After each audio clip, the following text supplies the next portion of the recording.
Bismillahirrahmanirrahim. Alhamdulillah wassalatu wassalamu ala Rasulillah wa ala alihi wa sahbihi wa mawala mawala. Jemaah sekalian yang dimuliakan oleh Allah Azza wa Jalla, kita melanjutkan kembali pembahasan kitab Qawaidul Muwahhidin Syarhul Arba'in fi Huquqi Rabbil Alamin. Kita sudah membahas bab ini, yaitu larangan bersumpah dengan selain Allah, dan kita sampai kepada kaidah yang keempat dalam bab ini, tanqasimul alfaz, bahwa lafaz sumpah terbagi min haitsu sihhat wal fasad, dari sisi apakah sah berlaku ataukah tidak, rusak. Bila salah dasar terbagi menjadi 4 kelompok, tiga kelompok. Qismul awal, kelompok lafaz yang pertama, lebih fasid syar'an, lafaz yang rusak secara syar'i kulli wajhin, dari seluruh sisi. Misal, contohnya al-halif bi ghairillah, sumpah dengan selain Allah. Fahadha yumna'u minhu, maka lafaz ini terlarang.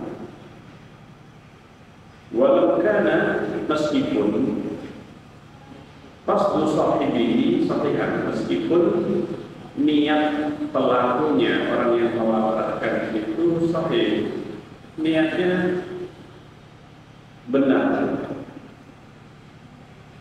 Wa yadullu lidzalika, yang menunjukkan hal ini al-haditsul lati nahat 'anil halif billah, adalah hadis-hadis yang melarang sumpah dengan selain Allah. Fahada yumna'u minhu, maka yang seperti ini dilarang. Walau kana lakin hadha fa'innaha lam tustafna, maka lafaz apapun bersumpah dengan selain Allah semuanya dilarang, tidak ada yang dikecualikan.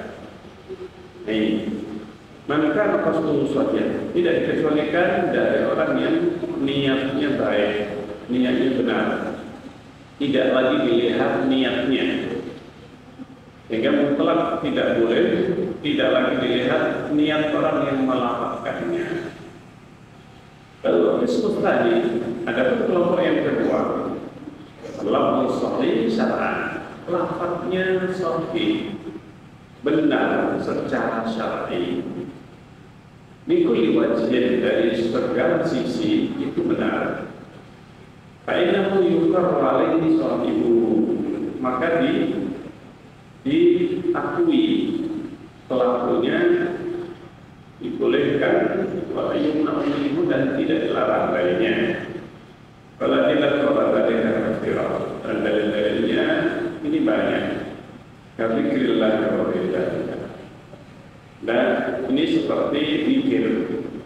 Jadi ada lafaz dalam bahasa Arab atau bahasa yang lain, maka lafaz ini terbagi dari sisi benar dan rusaknya. Ini yang pertama, yang rusak secara keseluruhan lafaz itu tidak boleh diucapkan sama sekali tanpa dilihat niatnya.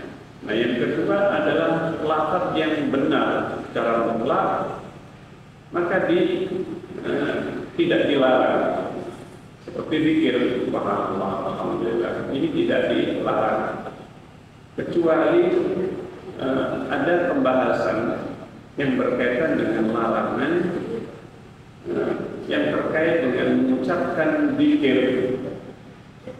melafazkan zikir ketika berada di WC misalnya. Nah ini ada pembahasan tersendiri. Tapi dilihat dari sisi lafaz itu, maka ini tidak dilarang melafazkannya. Kecuali yang ada dasar atau dalil yang menunjukkan larangan tempat mengucapkannya. Nah, tempat mengucapkan atau kondisi mengucapkan membaca Al-Quran misalnya bagi wanita yang haid. Ini ada perselisihan. Ada perselisihan bagi wanita yang haid. Nah ini diantaranya berkaitan dengan ini. Al-Qismu Tsalits, kelompok ketiga, lafaz yang al-lafzul muhtamal, lafaz-lafaz yang ada memiliki kemungkinan lisihati wal fasad, kemungkinan benar dan rusak atau salah. Dimana sehat dan sehat wal fasad, kemungkinan benar dan salahnya itu qad yarji'u, itu kembali ila qaulil lafzati, adalah kepada keberadaan lafaz tersebut mustarokan, itu terkait fi lughatin wahidah, itu mempunyai beberapa makna mustarokah dalam satu bahasa di lughatin wahidah, al aksar min lughah, atau lebih dalam satu bahasa. Bisa jadi lafaz yang sama dalam satu bahasa mempunyai makna yang berbeda dengan lafaz tersebut juga diucapkan atau juga menjadi kosakata dalam bahasa lain, yang bisa jadi maknanya sama atau berbeda. Nih, maka wahada yarji'u, hukum lafaz yang seperti ini itu kembali untuknya ila qadri istikhdamihi, kepada kadar penggunaan. Ya, kadar penggunaannya. Fa in kana istikhdamuhu 'ala al-ihtimal al-fasid, kalau penggunaannya lafaz itu kemungkinan makna yang rusak daiman, senantiasa, makna yang digunakan itu adalah yang rusak al-ghaliban, atau mayoritas penggunaannya, al-kasiran, atau kebanyakan, fa'inahu yumna, maka lafaz tersebut dilarang. Lafaz tersebut dilarang untuk diucapkan, karena orang ketika mengucapkan yang difahami secara langsung itu adalah makna yang rusak, maka ini dilarang. Amma in kana ghayra dzalika, adapun jika selain itu, fa'innahu la yumna, maka tidak dilarang. Ilmunya mislaha manhu mislihada, karena untuk dilarang hal seperti ini minta bisa didarabe, ini adalah dalam rangka untuk menutup celah, buat dari al-mufdiyah ila haram, atau juga hal-hal yang bisa menjadi jalan menuju keharaman, menuju yang haram, yang diharamkan. Tunnahu idza kana tufdi ilaihi daiman, maka dilarang apabila selalu al-ghaliban, atau kebanyakan membawa kepada kerusakan. Amma idza afdhat ilaihi katsiran, adapun jika banyak, bukan kebanyakan, tapi banyak, fa innal imam Malikan wa Ahmad, maka Imam Malik dan Imam Ahmad dan Imam Ahmad keduanya melarangnya. Wa huwa shahih, dan itulah yang benar, duna Abi Hanifah wa Syafi'i, berbeda dengan Abu Hanifah dan Imam Syafi'i.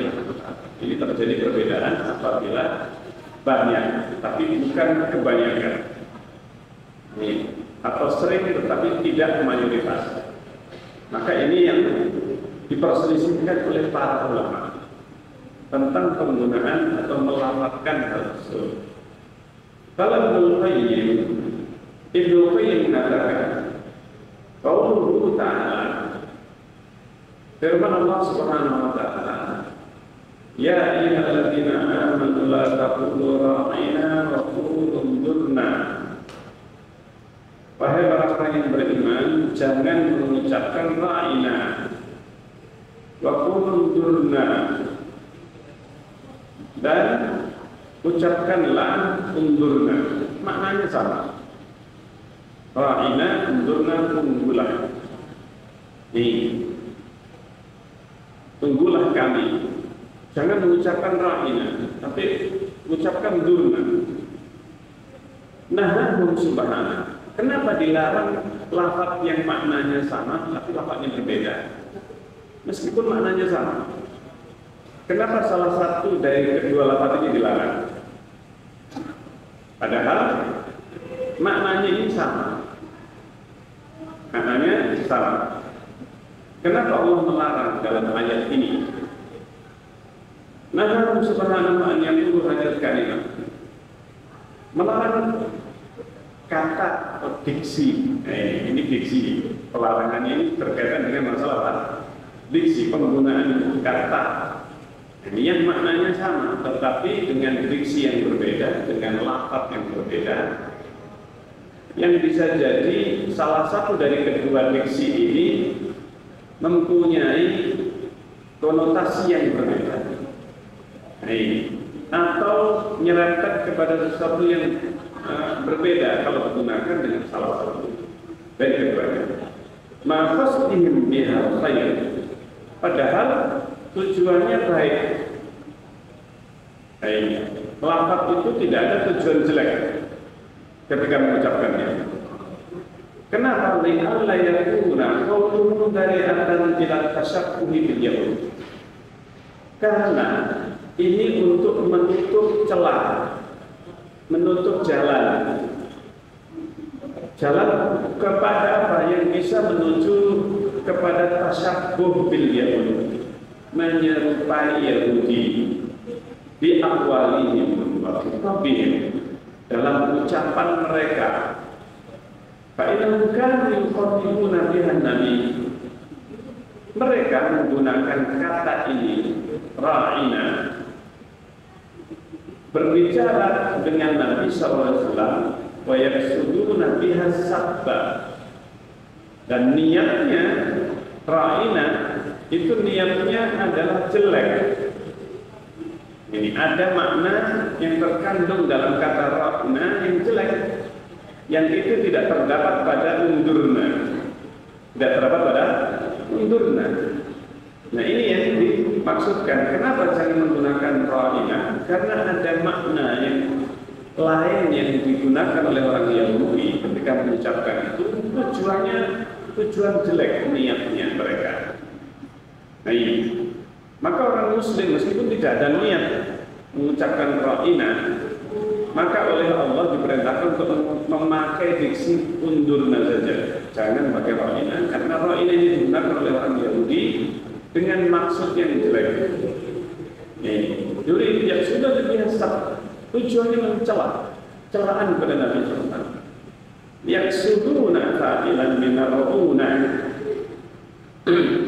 Maksudnya ini kalau digunakan lafaz ini bisa bermakna lain, bukan makna undurna. Ra'ina ini bisa bermakna undurna, dan itu kata kerja. Ra'ina ini kata kerja. Tetapi mereka orang Yahudi memaksudkan ra'ina ini bukan kata kerja, tapi kata fa'il, kata pelaku. Ini maknanya berbeda jauh, maknanya berbeda jauh. Ra'ina minar ru'unah. Ini dari kata ru'unah yang artinya jelek. Nah, ini disandarkan kepada Nabi. Ra'ina mana yang jelek. Faluh yang muslimun, maka dilarang kaum muslimin an qawmiha saddan lidhaliha fil musyabahah. Ini untuk mereka dilarang kaum muslimin untuk mengucapkannya saddan lidhaliha, dalam rangka menutup celah jalan al-musyabahah. Karena bisa menyerupai penggunaan itu dengan mereka kaum Yahudi. Yahudi, meskipun orang Muslim menggunakan itu untuk makna kata kerja, bukan untuk menggunakannya sebagai isim fa'il. Ra'ina bukan isim fa'il. Tapi orang Yahudi mereka menggunakan mereka itu dengan maksud isim fa'il. Subhanallah. Nah inilah yang dilakukan oleh kaum Yahudi. Allah itu dari supaya ini tidak menjadi jalan ila an yaqula al-yahud nabi, tidak digunakan, supaya tidak digunakan oleh orang Yahudi. Kalau orang Muslim menggunakan ra'ina dan mereka orang Yahudi menggunakan ra'ina dengan makna yang berbeda, maka mereka mencari celaan, cara mencela Nabi dengan menggunakan kata-kata yang digunakan sahabat. Tasyabuhan bil muslimin, mereka ingin menyerupai kaum muslimin. Yang sudu Nabi Harbayah yang sudu muslimun. Mereka mengucapkan kata itu dengan tujuan yang berbeda dengan tujuan orang muslim mengucapkan. Ini bahayanya, karena lafaz-lafaz dalam bahasa Arab bisa jadi lafaz berbeda, tapi maknanya lafaznya sama, tetapi maknanya berbeda. Maknanya berbeda. Bahkan ini yang satu ra'ina kata kerja, orang Muslim mengucapkan sebagai kata kerja, orang Yahudi mengucapkan itu dari isim fa'il. Nah ini maknanya jauh. Kalau maknanya isim fa'il, maka itu celaan kepada Nabi, memberi julukan kepada Nabi sallallahu alaihi wasallam dengan julukan yang jelek.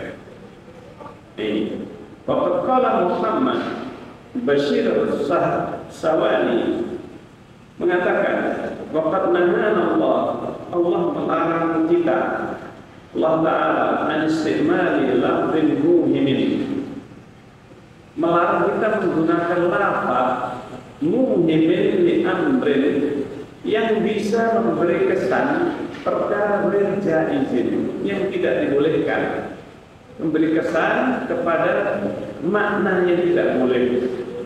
Faqala fi suratil Baqarah, maka Allah berfirman dalam surat Al-Baqarah, ya ayyuhalladzina amanu, wahai orang-orang yang beriman, la taqulu ra'ina, jangan mengatakan ra'ina, wa qulu unzurna, tapi katakanlah unzurna, wasma'u, dan dengarkanlah, walil kafirina adzabun alim, dan untuk orang kafir azab yang pedih. Nah ini termasuk sebab kenapa dilarang, karena kata ra'ina itu digunakan orang Yahudi untuk mencela Nabi SAW. Qala Imam al-Alama Abu Tayyib Siddiq Hasan bin Hasan al-Muji telah berkata, al-Alama al-Imam al-Alama Abu Tayyib Siddiq bin Hasan al-Muji di tafsirihi, di dalam tafsirnya Fathul Bayan, tafsir Fathul Bayan, wa fi dzalika dalil, di dalam hal ini, ayat ini terdapat merupakan dalil, terdapat dalil ala annahu yang bagi, bahwa sudah sepatutnya selayaknya tajannubul alfaz, menjauhi lafaz-lafaz al-muhtamilah, yang mempunyai kemungkinan makna benar, makna salah, lisan wan nafsi, makna yang bisa bermakna sad celaan atau nafs atau kekurangan. Wa illam yaksudil mutakallim biha, meskipun yang berbicara tidak memaksudkan yang jelek. Bihadza hadzal makna mufid lisyaqni, makna yang bisa memberi makna atau memberi faedah celaan. Saddan lidhaliha, ini dalam rangka untuk menutup celah-celah keburukan. Orang mengira ini celaan. Nah ini dihindari lafaz seperti ini. Waqatan lima mafsad. Dan ini dalam rangka untuk memutuskan unsur-unsur yang merusak. Nah ini wa tataqu ilaihi, dan yang bisa mengantarkan kepadanya. Nah ini sifat hukum ini umum, lafaz apa saja, termasuk yang pernah terjadi di antara fitnah yang ada di zaman Imam Ahmad bin Hanbal dan Imam Bukhari, yaitu mereka ahlul bid'ah memunculkan kalimat untuk menutupi bid'ah mereka, seperti lafzi bil Quran makhluk, lafzi bil Quran makhluk, lafadzku melafadzkan Al-Quran itu adalah makhluk. Kata-kata melafadzkan Al-Quran adalah makhluk ini mempunyai dua makna. Salah satu dari kedua makna itu benar, tetapi salah satu dari kedua makna itu adalah batil. Nah ini sehingga dilarang pada masa itu untuk menghindari, karena tidak pernah ada kata-kata tersebut di zaman salaf. Mereka di zaman salaf Al-Quran kalamullah, Al-Quran itu firman Allah, bukan makhluk, bukan makhluk. Al-Quran itu firman Allah, bukan makhluk.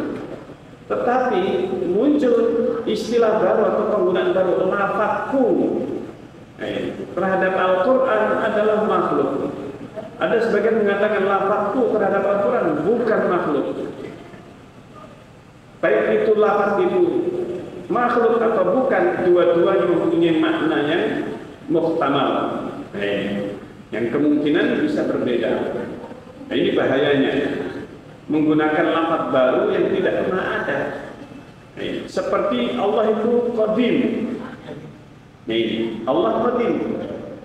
Maka ini juga mempunyai dua kemungkinan maknanya. Salah satunya benar, salah satunya rusak. Kenapa? Karena tidak pernah ada menyebutkan sifat Allah qadim di dalam Al-Quran maupun dalam hadis. Bisa jadi maknanya benar, bisa jadi maknanya salah. Qadim itu artinya lama, lawannya baru, hadis. Nah ini bisa berbahaya. Karena itu Allah sudah menggunakan lafaz yang lebih pas, menggunakan lafaz Al-Quran, yaitu bahwa Allah adalah Al-Awwal, Allah yang pertama, dan Rasulullah menjelaskan Al-Awwal alladzi laisa qablahu syai', yang tidak ada sebelumnya sesuatu apapun. Ini lebih baik daripada menggunakan kata-kata qadim untuk menyebutkan bahwa makhluk adalah hadis. Karena namanya makhluk juga pernah qadim. Arsy qadim dibandingkan dengan setelahnya. Arsy adalah disifati dengan qadim, yang disifati makhluk juga dengan qadim. Sifat makhluk banyak yang disifati dengan qadim. Ini adalah barang yang qadim, benda yang qadim, yang artinya lebih dahulu, yang artinya lebih dahulu daripada yang setelahnya. Semua makhluk banyak yang disifati dengannya. Kalau ada makhluk yang benda yang baru, edisi lama disebut qadim. Maka Allah Subhanahu wa taala apakah disifati dengan qadim? Tidak bisa secara mutlak. Sebagaimana yang dilakukan oleh ahlul kalam. Ahlul kalam mereka menggunakan istilah qadim, wujud, idam atau ini. Allah itu qadim. Makhluk jadi hadis. Maka ini penggunaan yang tidak pas. Karena apa? Karena tidak ada di dalam Al-Quran maupun Sunnah yang menyebutkan bahwa sifat Allah qadim. Karena itu mereka penggunaan qadim dalam sifat yang ditetapkan oleh Asy'ariyah, oleh Maturidiyah, ini tidak ada dalilnya dalam Al-Quran. Sehingga apa? Menyebutkan sifat Allah qadim ini yang tidak berdasar kecuali karena akal. Akal memang mereka mengakui bahwa ini ditetapkan dengan akal, bahwa sifat Allah harus seperti ini. Nah, maka ahlu sunnah sudah menetapkan apa saja yang ditetapkan oleh Allah dan apa saja yang dinafikan. Adapun yang tidak ada di dalam Al-Quran ataupun sunnah, maka tidak ditetapkan secara mutlak dan tidak dinafikan secara mutlak. Seperti apakah Allah bertempat atau tidak? Tidak ada di dalam Al-Quran ataupun sunnah bahwa Allah itu bertempat atau tidak bertempat. Tetapi Allah menyebutkan di dalam Al-Quran, Allah itu maha tinggi, Allah di atas, dan sebagainya. Naik kepada Allah, Allah turun, disifat di dalam hadis. Maka kita tetapkan apa yang ditetapkan di dalam Al-Quran dan sunnah. Ini yang lebih benar. Sementara mereka ahlul kalam menetapkan sifat-sifat yang tidak ada dasarnya dalam Al-Quran dan Sunnah, menafikan yang tidak dinafikan di dalam Al-Quran dan Sunnah. Maka ini pemahaman yang mendasar berkaitan dengan lafaz-lafaz yang masih memiliki kemungkinan-kemungkinan yang benar ataupun salah, atau kemungkinan makna yang ganda, atau bahkan lebih dari dua makna yang mana tidak disebutkan di dalam Al-Quran maupun Sunnah. Bahkan yang disebutkan di dalam Al-Quran pun apabila memiliki makna yang muhtamal, makna yang ganda lebih, maka ketika ditetapkan kepada Allah, maka makna yang ditetapkan kepada Allah dari salah satu yang jika ditetapkan kepada Allah tidak menunjukkan makna yang naqis, makna yang kurang. Tetapi makna yang ditunjukkan lafaz di dalam Al-Quran dan itu punya makna yang kurang, tidak boleh disandarkan kepada Allah. Seperti Allah lupa. Allah lupa. Di dalam Al-Quran disebutkan, di dalam Al-Quran disebutkan Allah itu lupa dan Allah tidak lupa. Makna lupa ini ada dua. Lupa yang pertama tidak ingat. Makna yang kedua adalah melupakan, yang artinya meninggalkan, membiarkan, tidak menggubris. Yang ditetapkan Allah itu lupa, itu maknanya yang tidak Allah tidak melupakan atau Allah tidak lupa, artinya lawan dari ingat. Artinya Allah senantiasa mengingat. Ini yang ditetapkan, ini yang dinafikan. Ini Allah tidak lupa, artinya ingat. Ini senantiasa Allah mengingatnya. Tetapi makna yang ditetapkan Allah itu lupa, maka maknanya adalah makna apa? Allah meninggalkan, Allah membiarkan, meninggalkan dan tidak menggubris, tidak mempedulikan. Ini makna lupa. Maka Allah apakah lupa atau tidak? Maka jika maknanya Allah itu meninggalkan, maka Allah melupakan. Nasullaha fa'anfanasiyahum. Mereka melupakan Allah, maka Allah pun melupakan mereka. Maksudnya mereka melupakan Allah, mereka meninggalkan Allah, tidak mempedulikan Allah, maka Allah juga demikian. Nah, ini diantara yang bisa kita bahas dalam kesempatan kita kali ini, sehingga kaidah ini sangat penting.